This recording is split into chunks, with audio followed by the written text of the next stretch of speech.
Hello, everyone, and welcome back to The Spotter. Today, I'm joined by another special guest, Jack Bennett. Jack, we haven't known each other that long, but for the space of time we have known each other, we've become very close. We're on the same team when it comes to our coach in the bodybuilding world, fitness world. And I met you, Jack. I think our first meet was at one of our shows, wasn't it? Was it the Open Championships UK FBA last year? Supernaturals, wasn't it? The one before, a couple of weeks. Yes, before. It was. Yes. And then we competed at we did literally a week or two later. We were at another show together, I think, weren't we? Yeah. So yeah, we shared 2 show experiences with each other, which was wicked. Obviously, like nerves high anyway. And we forged a good relationship there, and realised we have a lot to talk about, a lot in common, and. Typically what happens with bodybuilding, as most people will tell you, is you just come across individuals you would potentially, like, we would never have met if it wasn't for that world. And suddenly you get talking and realise, we've got a lot in common.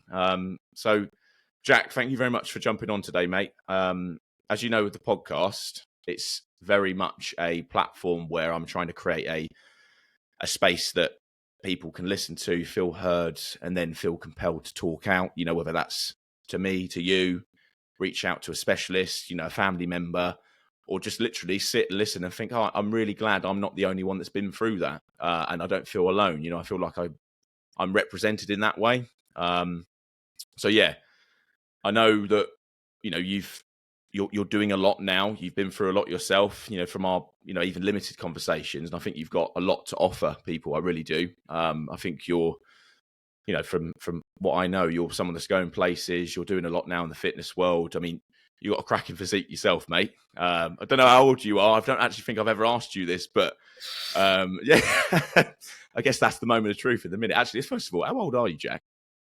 I'm 38, soon to be 39. So yeah, and end of July, I'll be 39. Yeah, and you've got an amazing physique to show for it. So thank you very much. So Jack, just taking back, obviously, I've spoken about how we met last year through competing. Now, if we're talking about competing, how many times have you competed prior to that last year? Or was that the first season? Once in 2019, I did a UK DFBA show, and I came 5th. And then COVID hit, didn't it? So we had the gym took away from us, and that kind of put a stop to that. And I also planned to do it again, but I think I slipped so much with not having the gym in that year and a half that I was mentally and physically, I was miles away from even thinking about competing. Would you say you lost a lot of the love for it through those years, or did it take a while to come back? Because obviously we were forced into a situation where many people didn't have home gyms or, the access to equipment and things like that. So we all had to think on our feet, but did you have access to anything? Did you sort of set yourself up in a way that allowed you to work out from home and sort of keep up with it? Well, that's quite a funny story, actually. I'd been collecting weights from when I first started training, and there was bits off car boots and bits what people had left outside their houses. And about 2 months before COVID, I sold about 200 kilogram of weights to a young lad in Lincoln.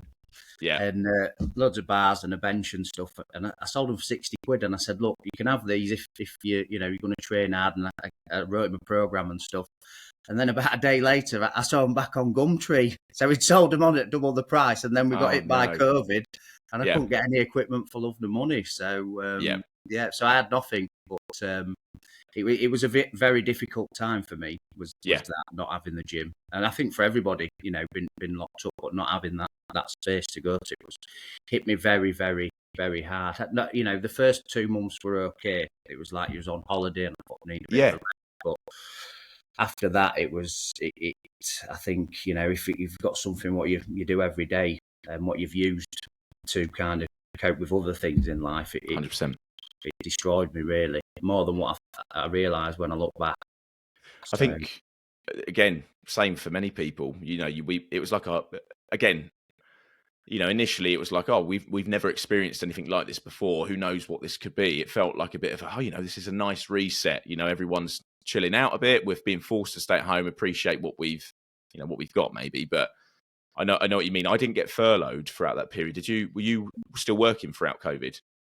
Yeah, we were still working, Yeah. still employed, but couldn't go into the office Yeah. and couldn't see people. So it's like I was working probation at the time, and it was quite bizarre how it worked because you had people like leaving prison but couldn't see the probation officers. So obviously, people was getting released from prison and just disappearing off into the community. Even the like tagging companies weren't allowed round to people's houses to tag them. So Really? literally, out. And it was like, I think they got like a small phone, like like a Nokia or something, and said, right, contact your probation officer. But that's not going to work. So yeah, it was a strange time. So we was working from home and we was doing phone calls to check on people, but no one were answering. So you've touched on, obviously, what fitness meant to you then in that period and how you did struggle. So could you, if we just roll back and talk about providing you're happy to a bit more of your background and what sort of led you to where you are today? Because obviously, you're really up on your socials now, as we've spoke a few times now, you're sort of really driving that at the minute. You've got like this spring in your step. You're really promoting, health and fitness to your audience now, and it's great to see. So, but obviously you don't just do that, do you? You work. I believe you work for the NHS, don't you, as well? Yes, I work for the Lincolnshire. It's the Mental Health Trust, so it is NHS in Lincolnshire. Working with people that are recovering from different mental health conditions and trying to get them back into work. Because it's proven that if you can get someone getting back into meaningful employment after recovery from mental health illness, that they're more likely to stay well. So it's not like we're not finding any old job for that person. We can work with them for up to 2 years, and we kind of do an action plan of where they want to be, a job that they've always wanted to do if they need to retrain, but something that's going to suit their lifestyle and do everything to prevent them falling ill again. So it's a good scheme. It is. It's really meaningful work, but it's actually quite encouraging to hear that it's not a case of, there's this position, you're being pushed to that. It's more of no, let's strip back and figure out what would make you happy going forward, and encourage you to, to carry on that path. So yeah, it does sound, because obviously, you hear stories of, how the government's set up nowadays, and, there's a big push for the, especially when it comes to benefits as well, trying to push people into work.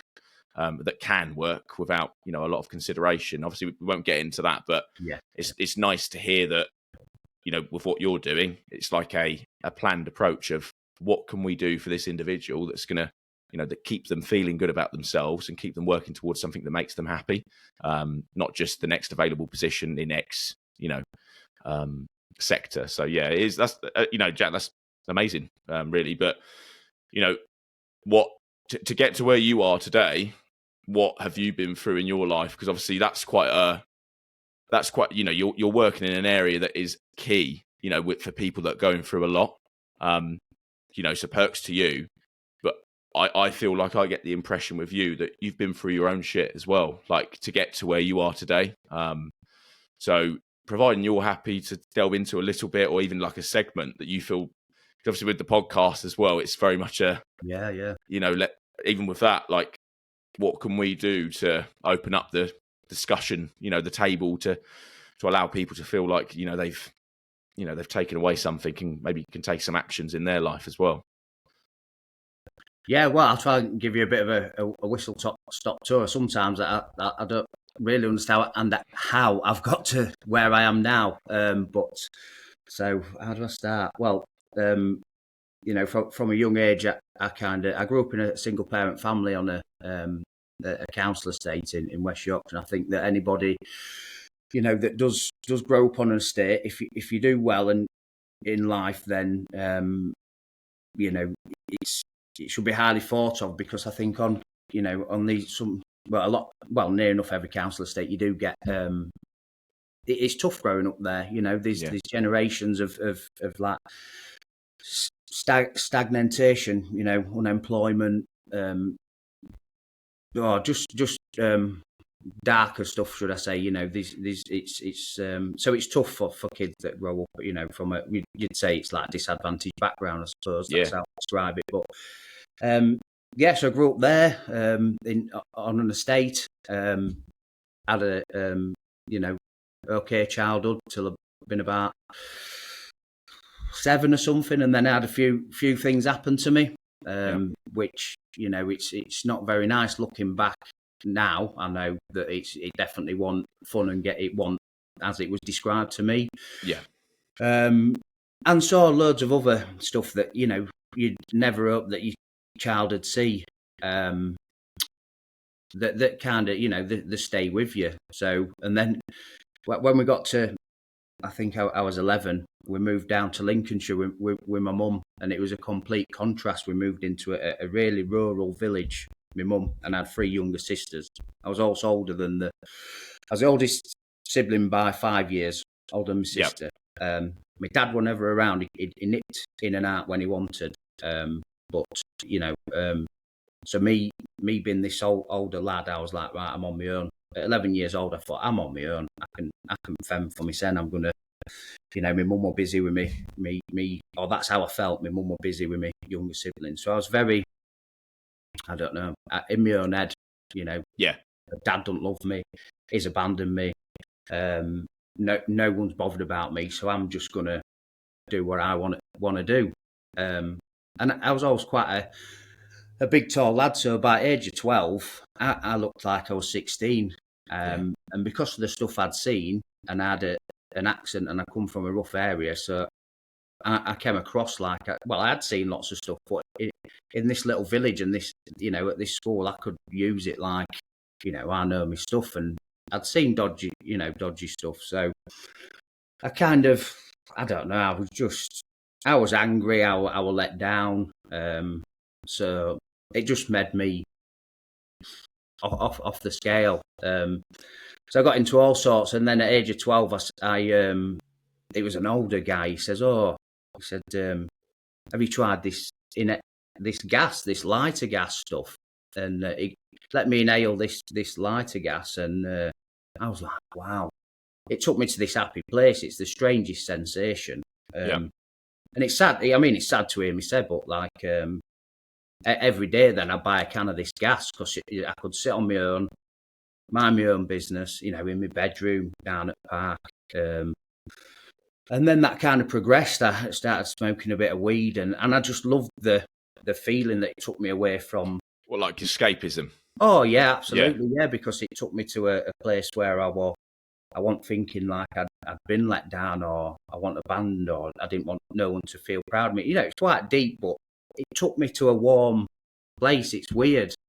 And so that kind of drug activity carried on, but it was like every day. It was like I needed it every day to be away from my life. So like from 12 all the way up to, I think I was 14 at school, and I got involved with I was also a Jack the Lad, so I'd be selling fireworks at school, selling Walkmans, you know, selling single cigarettes. And this lad said to me, he says, "Oh, my brother wants a word with you." And this is like kind of what goes on now with the grooming.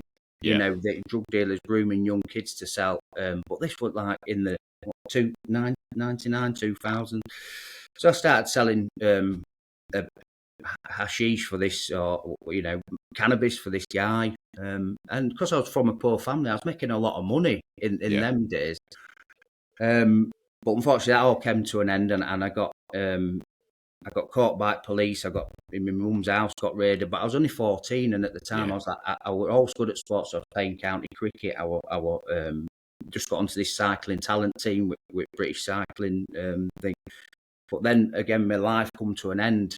So I got dragged away from my school, got kicked out of school, spent a year out of school, but I'd been dragged away from everything I'd ever known, where it was like the second time that I'd been dragged away from people.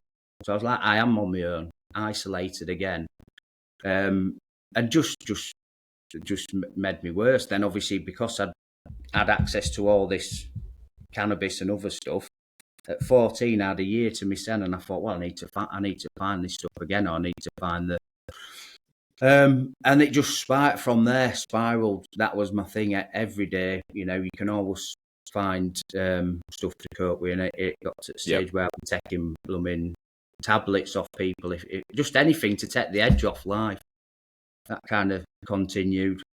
Found a new school, but then as I was 14, I looked like a bloke then, so I started going out raving, and I was mixing with people where I could get larger amounts and doing, and it was just it was chaos, and then it just haunted me. I always needed some form of not me to be, and it's sad to say. Now, obviously, you start working, so earning more money, you got more disposable income, but all I ever wanted to do was like not be me. Hated myself. Do you know what I mean?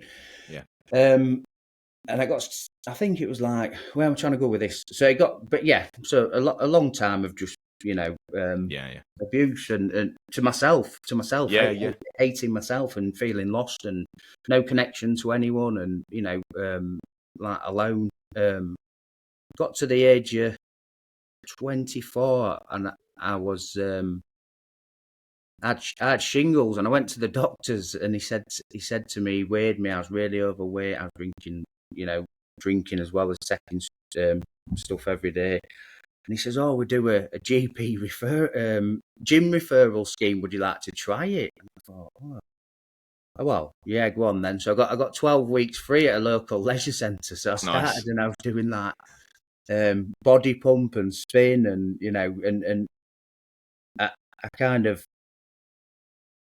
I loved it. So,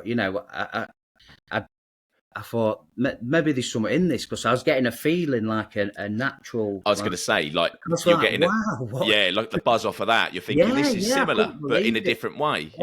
Yeah, like a true one, because it got to say, we're taking stuff that I'd take that much trying to get a high, but I was just deep in depression. It was horrible, and I've tried to sum it up, but there's loads more that's gone on. I'm trying to say this without getting emotional, but so I got into the gym, and at that time I'd just lost my been done for drink driving, lost my license, and again that pulled me away from everyone, because you ain't got a license, you could lose your job, you're thinking, what are people thinking of me? I was very paranoid all the time, like thinking, people are just thinking I'm a bit of a scumbag. Yeah. And I thought, I can't carry on like this. So I went to do some I knocked on the youth club door at my old school, and I said, do you take volunteers? Because I didn't know what I was going to do with myself. Yeah. And started volunteering there. I didn't have no qualifications from school at all. I volunteered for the council for a year with young kids from estates around Lincoln, just taking sports equipment out to parks and taking care of the lads and lasses that haven't got much in these areas. Amazing. And I thought, wow, this is what I meant. There's something in this, yeah. Just seeing them kids, they loved us. We'd turn up to the park, we'd have a couple of flasks of hot chocolate and a bag of footballs and a quick cricket set or something. And they were like, "Hey, it's you!" And I thought, I can imagine what you're, I've seen what you're going home to and stuff, and it's not, it's not nice for any kind of child. Yeah. But it happens. It's going on everywhere, isn't it? Yeah, it is. It's what you're saying there as well. Like, just to make a point on the kids on estates as well. I grew up on a council estate. They're social houses. I don't know if they were ever. I think they were built as when the social home scheme started coming about in the 90s and things like that. And I've been here all my life, and the type of people you see on an estate can vary. I used to live in a mobile home estate, and then we moved into it. We called them, we literally we lived in a caravan, but they're not. It feels more like a bungalow, doesn't it? They're like statics that you can obviously brick to the ground if you want.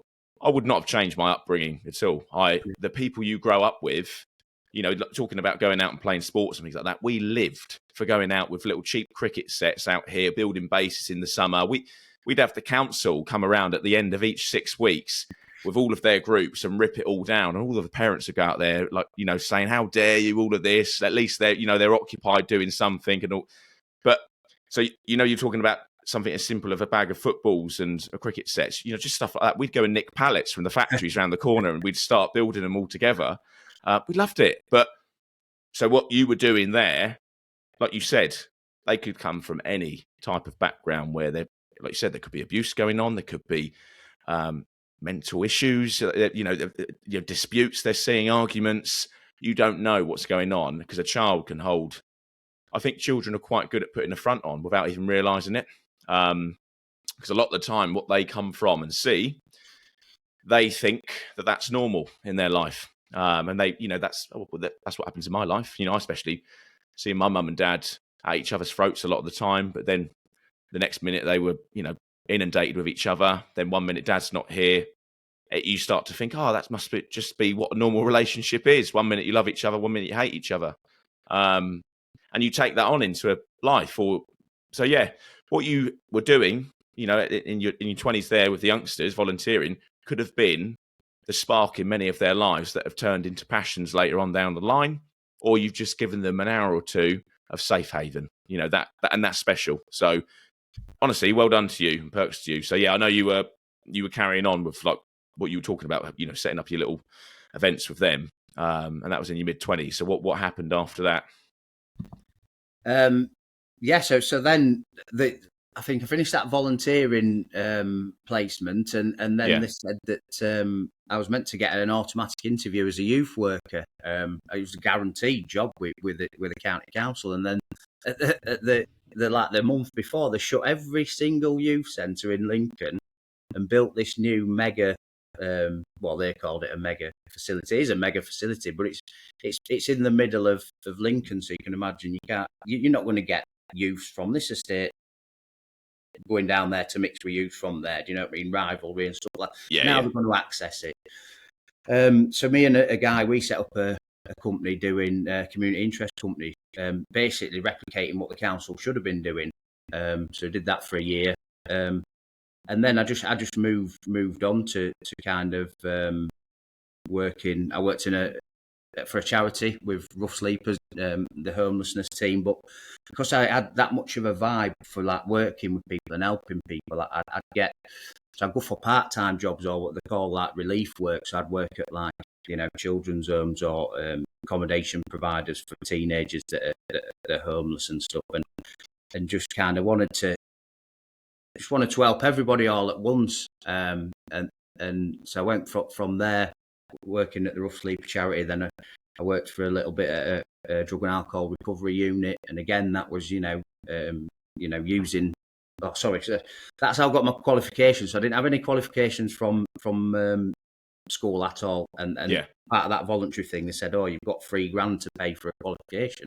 I didn't know what I wanted to do, and then she says, "Why don't you do a personal training one? You like the gym?" So I was like, "Wow!" So that's how I did it back in the day. They paid for it for me, so that kind of spurred me on. So I used to use it. I've always used it with people, like in different ways. I think just saying, "Have you tried doing this bit of exercise or drinking water or doing this? It'll improve." But yeah, sorry, my career. So then I've worked at probation. I've worked NHS, and now I'm branching out with the fitness training kind of stuff. But I think that a big thing I've realised in the last 6 months, I had a lot of doing a lot of soul searching and I think the reason I got into it as well is I did want to help people, but I didn't want to face my trauma. Do you know what I mean? So while you're giving out, I'm pouring out this empathy and compassion to other people, and just really, I'm so engrossed. I'd do a shift at the homeless charity, then I'd go do a sleeping at not tell them that I've been at work all day, do a sleeping back onto another, and just, but it was, so I didn't have to deal with my stuff. I could, I could empathise with all people. So I thought I've been through, some shit. So, and I think sometimes people do that. Instead of coping with your own trauma, or you don't have to deal with it then, do you? Because you're helping loads of other people.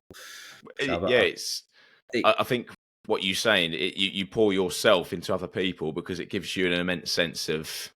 I think. Well, I don't know. I get a sense of like sheer happiness and pride off of just seeing people either take action from conversations we've had, me being present with them, just talking. This is why I did the podcast, because I enjoy talking to people. I do. It's plain and simple. But the main thing, and I can say this quite confidently, I think like my passion and purpose, I think my purpose in life is just to help people in whatever way I can. But the way I think I can do that is by talking, because people seem to gravitate towards me, and I hold a shit similar to what you just said there. My empathy for other people is sky high, and like I said in one of my previous episodes, I can find myself resonating so much deeply with people and their traumas, things that they talk about. And I don't know if it is a superpower or, something to be, to think that is good, because sometimes you can take it back into your own life as well. So I need to find a balance, but I think connecting with people deeply, and even just providing them with a space to feel comfortable, that makes me feel, insanely good. So I can't imagine I can imagine, you doing things similar, maybe without sometimes dealing with what's going on in your own mind, still brings you so much happiness because you're helping other people. We don't see enough of it nowadays, sadly.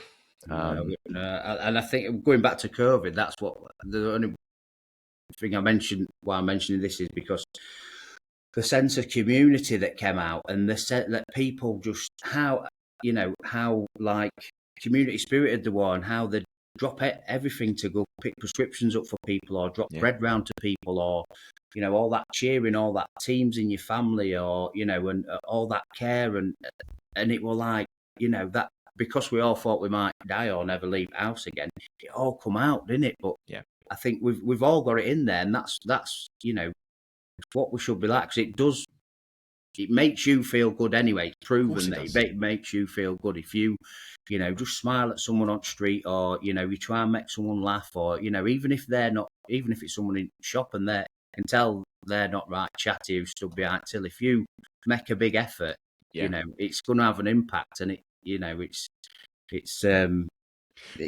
on that, there's actually this guy on TikTok, I can't remember his handle, but he lives in I think a fairly rural location, but he makes videos every day of he walks up and down the streets saying hello to everyone that he comes into contact with. Brilliant. Hope you have a nice day. Brilliant. Hello, love. Hope you have a nice day. Have a fantastic day. How's your family doing? Yeah. Everyone responds because it's genuine. It's not fake. You can feel it. But he records them to show, I think, something as small as that could go a long way. And you can have these interactions with people, but I don't know what it is. I don't know where it's changed, because I agree with you. In the COVID era, people did, when push comes to shove, I think we've all got it in us to be a community. I don't know what's changed throughout the years. Maybe it's the world leaders that have taken over the sort of direction in the world, but it just seems like we live in such a hostile world at the minute, and I don't understand why. But again, if we really boil down to, we sort of look back at like people's backgrounds. I know we all come from different environments and backgrounds, and we all carry different weight with us, but you can do so much to help people go a long way. You really can. And again, things that you seem to be doing right now, would you say that with what you're doing, helping people find, positions and careers, in your work and with health and fitness now as well, do you feel fulfilled? Do you feel like you're doing things that you were meant to do now? Do you feel like what you've been through has led you to this position quite organically? Yeah, because I think that I think when I started this line of work, all I knew I had to give was that kind of empathy or energy, or like trying to make people laugh and stuff. And I think it's progressed. So like I started with, I couldn't hardly read or write at that age. Couldn't use a computer when I was like 24. Couldn't really do it. I've been diagnosed dyslexic in my first job. Yeah. So that kind of, and even my boss said to me, she's like, your notes are terrible, your emails don't make any sense. She says, but you've got this energy and you always want to cheer people up, and it don't matter, And I thought, well, it's not. It don't feel like it's costing me out. You know what I mean? It's not. Yeah. But it makes such a difference, and I think we have all got it in us. And to feel it coming off people's amazing, isn't it? Like when we met each other first time, I'd only seen your pictures, thinking, oh my God, I'll be against him. His men's physique. I'm watching him every week, getting more and more lean. I thought, oh my God, he's about 20 years younger than me. But then when we met each other, it was just like, you know, it was Straight warm, off. wasn't it? Yeah. And I love that. I love that because it's, you know, we men, it's like you'd think this sport is all like macho and stuff, but it was just like, hello, I do. You could just feel that warmth and connection. It was ace. I think that people misunderstand the bodybuilding world quite a bit because it's not this, you know, it's not just this facade that, you know, people get on stage and sort of, you know, everyone's cocky up there. I mean, sometimes people do. There are your individual ones that have their own agendas. Fair enough, do what you want. But I think I've met, you know, in the world, you know, yourself, Josh, my coach, your coach. He's, you know, what a guy, you know. And again, the connections I've made because of years now, 8 to 10 years in this world, I would never change it. You know, regardless of what I do next. I owe a lot to bodybuilding, especially for my own mental health and saving me from other paths. I think I wouldn't even like to think of where I'd be now without it. But this has been a savior for me, and it's been my safe space. And I've met some of the most special people in my life because of this. I wouldn't say just this sport, but just the health and fitness community. We should just say that really. So yeah, I think you're probably similar as well with what you just said there. You know, look.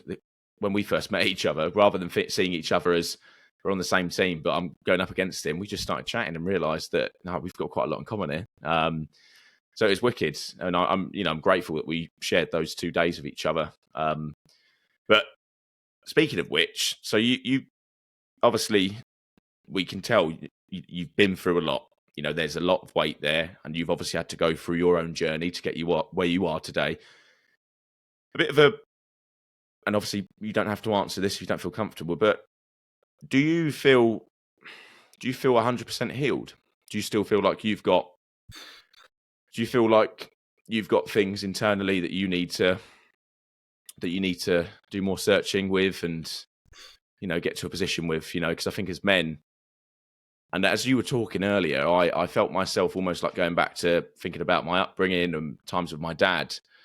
And obviously, just for everyone's benefit, before we got on the mic here, I was just talking about how thoughts of my dad, because he passed away in 2021, they crept in yesterday when I was training, and I started crying at the gym. I am quite comfortable getting to that position now, you know, and I wanted to ask you another question a bit about just men in general, because I think there's a lot, honestly, and I stand by this, I think there's a lot you're going to do in life that is really going to help this space. I really do.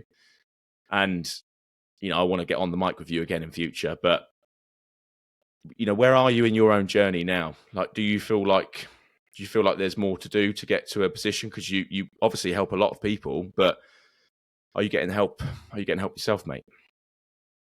Yeah. Well, I've had help. I've had help over the. I would say I'm going to be honest. I'm in the best place mentally I think I ever have been. Yeah. And these last few months have really helped. So I got diagnosed with ADHD in January. Yeah.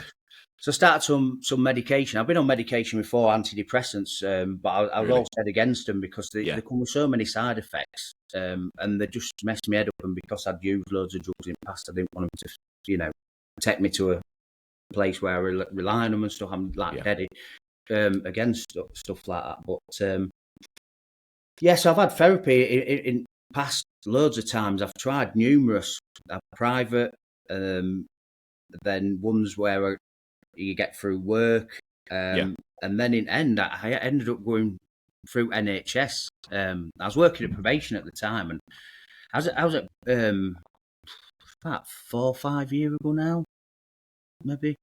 I was at breaking point, Really, and just I got diagnosed with PTSD finally with what happened to me as a child, 7, 8 years old, which that's hard to kind of take on. Because I always thought, you know, even working in this field, PTSD is for soldiers that have been away, and you know.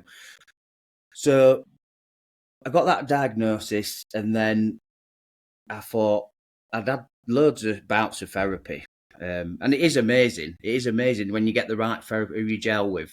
And you have to be ready, because I'd hold stuff back all the time. I'd say, well, you know, I think it's this, and this. But I got this. It was amazing. I got this one.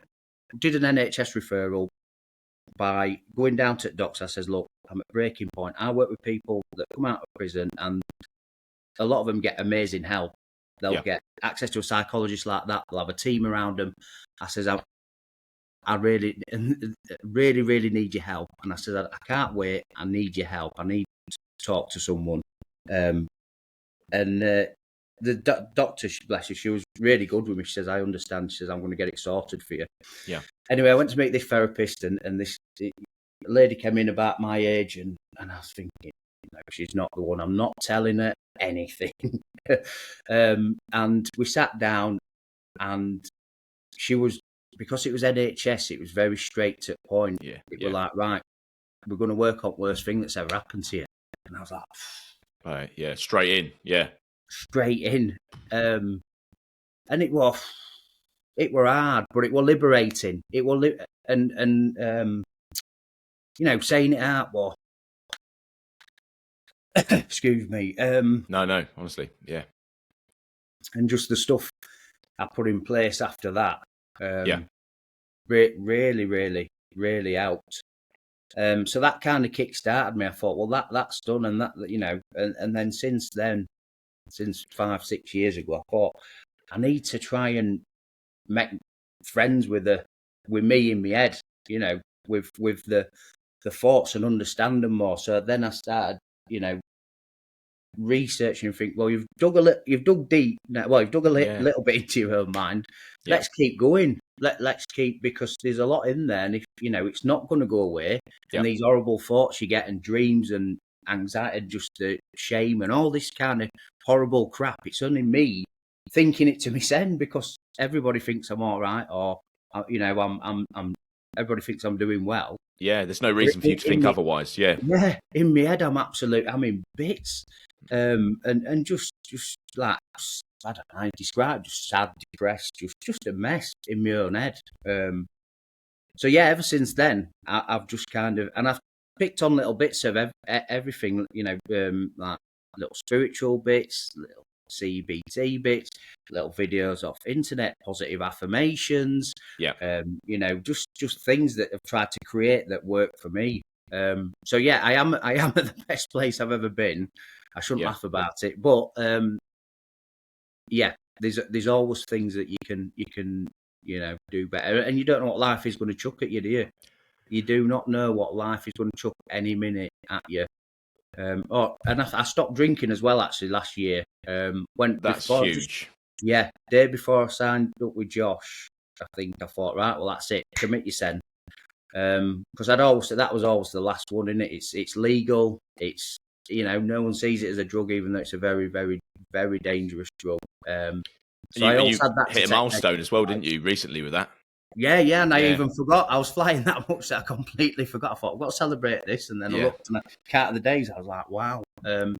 That's huge, Jack. So and I think that's done me world of good. My brain, just everything. I think that has really, really helped, really cleared my head up a bit. Yeah, Jack. So what you're saying there about obviously your journey, the importance of talking out, and your healing journey up to this point as well.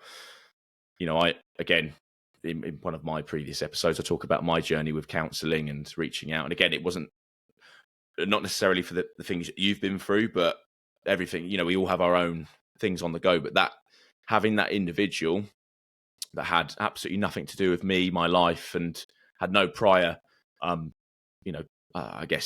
built up images and, ideas of who I was. It was easy enough for me. I went in thinking completely shut off emotionally. And the minute we sat down and she asked me a question, I started crying straight away. And I was like, that's mad. I fully appreciate what you're saying there. I think the importance of talking out and having that outlet as well is, those 9 sessions I had, priceless. And I would never, if I needed it again, I'd do it. If I felt like I needed it again, I feel more compelled now. I feel like I'm in a position where I can recognize if I need help, and I've got good people around me that be able to say, hold up, you just rein it in a bit and maybe start thinking about yourself a bit more. But yeah, so obviously the importance of talking out there. Would you put down your journey up to this point? I suppose, healing journey, the things that you've tried doing for yourself and will continue doing for yourself, would you say that it's just been things like therapy, or would you say that the gym's played a massive part in your life as well? Oh yeah, absolutely. Yeah, Yeah, without a doubt. Just having that that hour to myself, 2 hour to yeah, myself, or that focus on something. yeah, Um, and I suppose, well, the feeling I get from it, or what people do when when you exercise, yeah, is that natural high. Your yeah, body's saying, I'm enjoying this," which then goes to your brain and releases serotonin, and it's I don't know.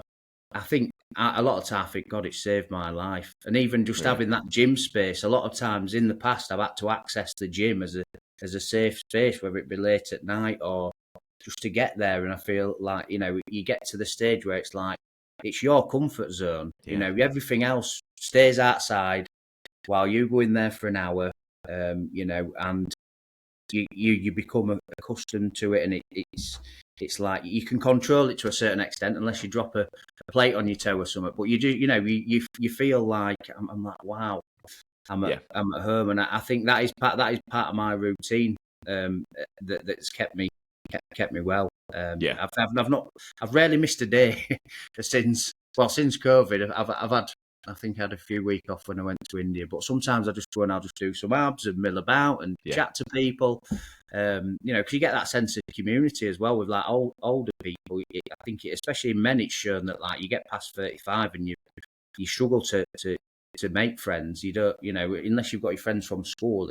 It's a hard, and I think gyms are off-putting for people, but they shouldn't be, because after you've been attending for a while, you always get a couple of people to talk to, but there is a great sense of community in most gyms I've ever trained at. I think that the gym spaces are just important in general. I've been training 8 to 10 years. I initially started to get big arms and try and impress girls, and it didn't really work. So again, you start training and realize that your mates are more impressed with the progress that you make rather than other people. So but it just formed into a natural love. And I think people sort of understand with me now, I spend hours in the gym every day because it's not just training. I like going in there to talk to people. It's social for me as well.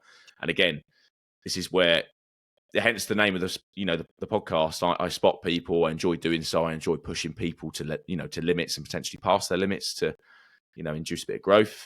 And you just see that the sheer happiness on people's, again, regardless of the backgrounds, even as we get older, people come into that space for 2 hours every day, and that's it. World's off, and your new world is contained in these four walls, and nothing else matters. And I think for me, it was, I had some late night sessions back in the day where I felt like the world outside was crumbling, but inside I had full control over my output, my intensity, and the progress that I could write down on my logbook.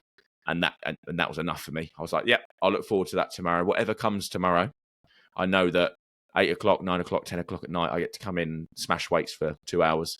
So yeah, it's got huge importance, mate. I think that, again, for youngsters, I don't think that enough's done in schools. I've been out the school system for a long time now. I was never pushed into any. I'm not saying you should push kids into anything, but there was no real drive or effort to create these opportunities for us. There was no mention of bodybuilding, weightlifting, and because if there was, I definitely would have pursued it.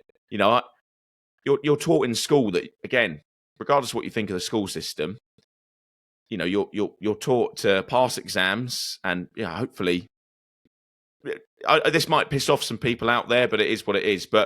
And I don't think it should be like this. I don't think kids should be going through a system to pass exams in the hope that they either go to university or get into an apprenticeship. There should be so much more on offer.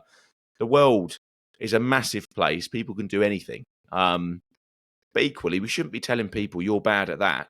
You need to improve at that. We should be championing where they are good at. And you're great at this. Let's go all in at this. What you love maths, but you're crap at English, or crap at English literature, or you've shown a massive love of politics, or you love PE and weightlift. You expressed you're looking into X, Y, and Z outside of school. Let's go all in on this. There's not enough of that. But yeah, Yeah. No, it's. I mean, don't get me started. I'm really. I'm upset with the state of PE lessons and stuff in school and the inaccessibility of sport for people. Young kids like to join a. You can't just take them to a football club to join up and play for a team anymore. These yeah, masses of paperwork and it's £300 up front and to join. Like at school, the amount of PE lessons that they've gone from having 3 a week at the school where my son goes to 2, and then they'll get cancelled because they get an external company come in to teach sport, but it's not sport, it's more like activity. So it's an active hour. So it's like warm-up games, we'd call them when we was younger. And it's just not pushed enough. It's not pushed enough in children, in adults. They're trying to heal things with medication and different, and it can just be increasing your activity. That just brings people more alive. We used to be on his feet. We'd have to be on his feet to go out collecting wood and catching food, wouldn't we? And lifting, carrying, swimming, walking, and just that's how it used to be. And I think once you start doing it, it's like you bit of the brain that's like the caveman just remembers what we're here for. We've got this 100%. amazing vessel we're born into that is, hinges and sockets and, muscles and electricity and we're just taught now, or the world's made us into these like kind of stagnant. Not mate. I don't mean it bad, but I mean that's we could not move for 3 days and have everything at your door. You can order food to your door. You can watch your favourite holiday on your telly, and you can get all. We're being told, like sorry, I was just going to say, look, you're right. Like, stay within your 4 walls. You've got everything at your fingertips. You've got your PCs, you've got your phones. Don't go outside. Don't explore the world. Don't go and train. Don't feel good about yourself. Everything's quick and accessible by a touch of a remote or touch of this or easy access app. And we're wired so differently now. And I think technology is great, but if you get some of these youngsters out into a gym environment and see how they actually feel after a workout, it'll be nothing will match it. They'd love it. They'd love, and especially like kids, neurodiverse kids that can't concentrate in a classroom. If you've got them out, they won't do it because they still say like weightlifting's bad for under 16s and stuff. But if you've got them out, even like doing farmers carries with heavy bean bags and stuff, and just letting them blow off steam, they'd just be so much more productive and happy and healthy. And then give them 20 minutes of maths and 20 minutes of English, and then let them back out on field or climbing or So it's just so good for all of us, and I think that's it's especially for people that are in recovery from stuff or have had like addiction problems. Some of the people that have done so well in the gym or really take to it is it don't matter whether you've been addicted to drugs or you've been addicted to food in some kind of way, where you've been a binge eater. If you swap that for the gym, it becomes like their new good habit, and they're just so good at it. It's amazing. I could go on all day of how impactful it is for people, and it not only changes your life, but then you can pass that knowledge on, or you can kind of encourage other people to do it. 100%. And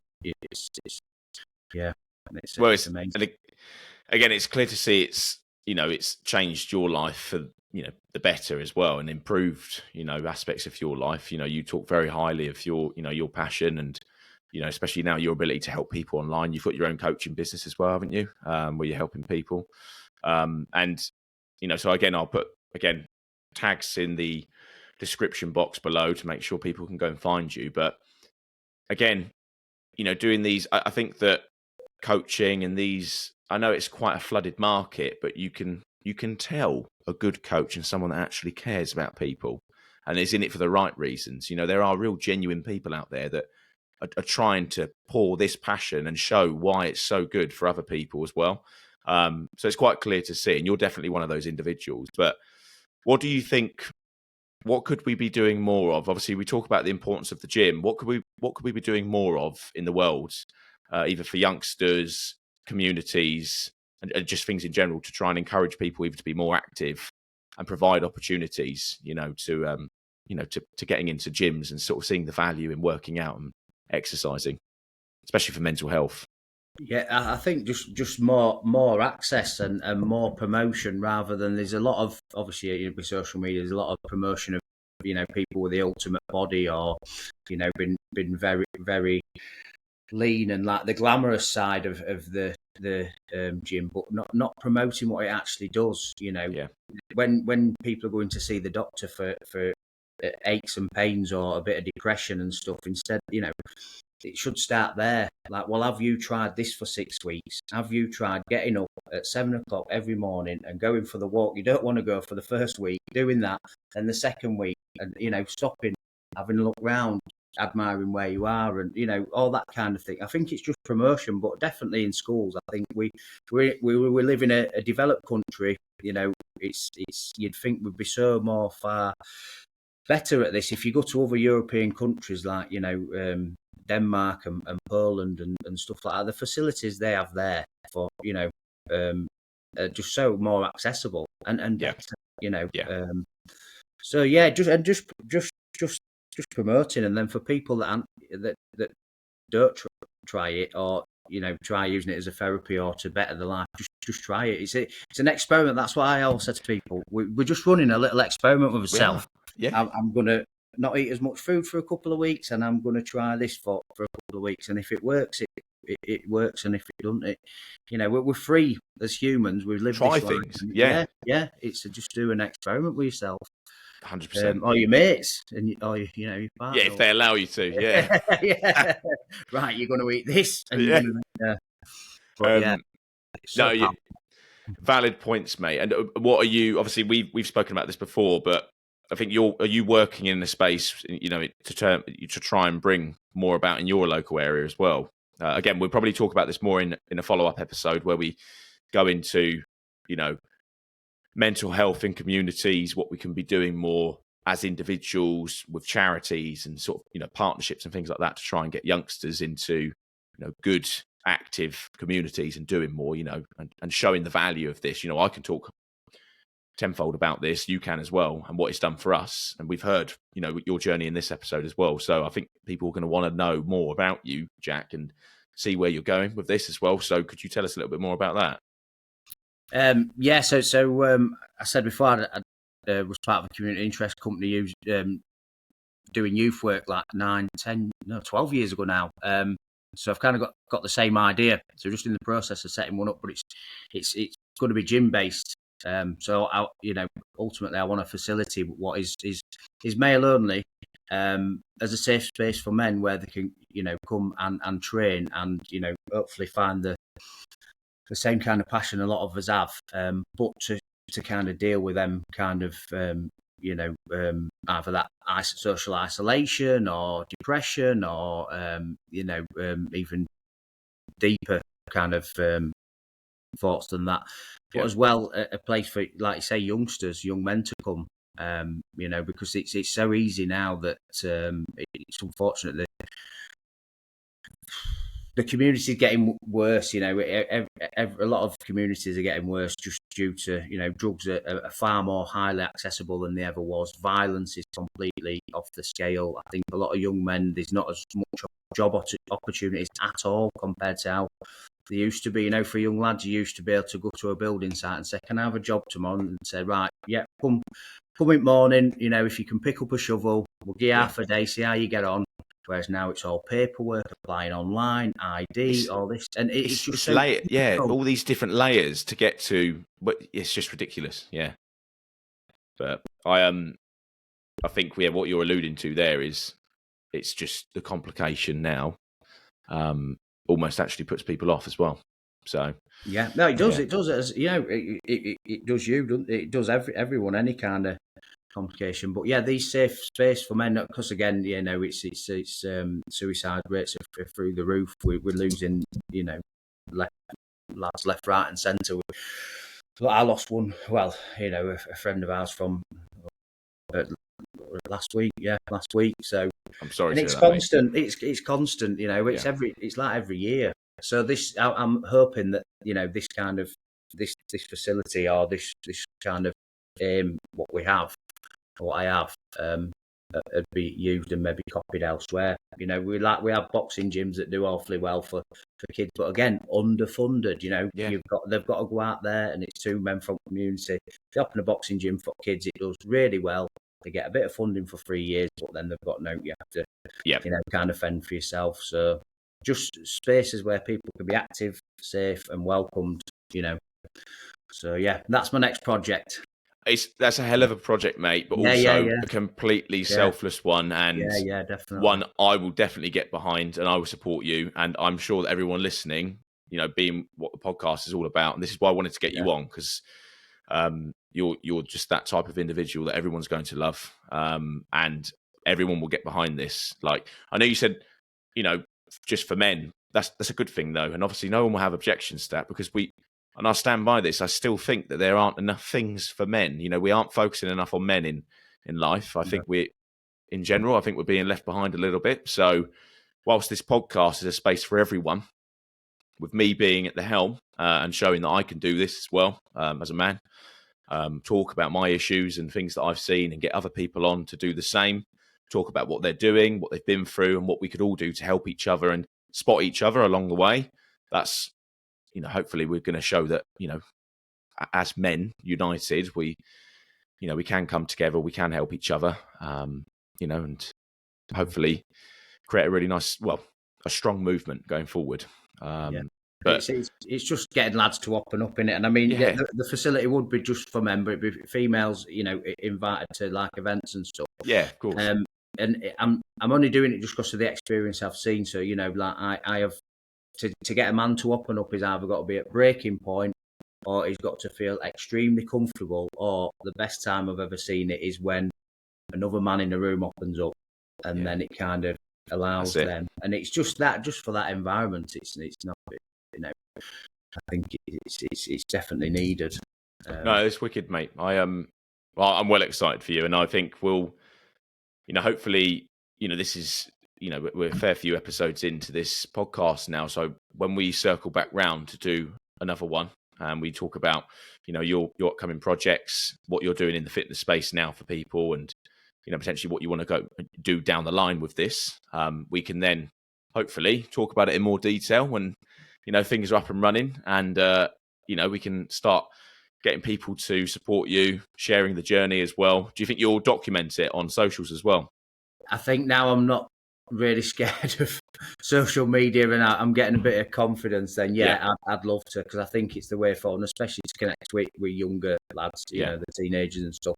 But again, that'd be something where I'd like to get, you know, the younger generation, younger people involved doing it. Let them run it. You know, it's got to.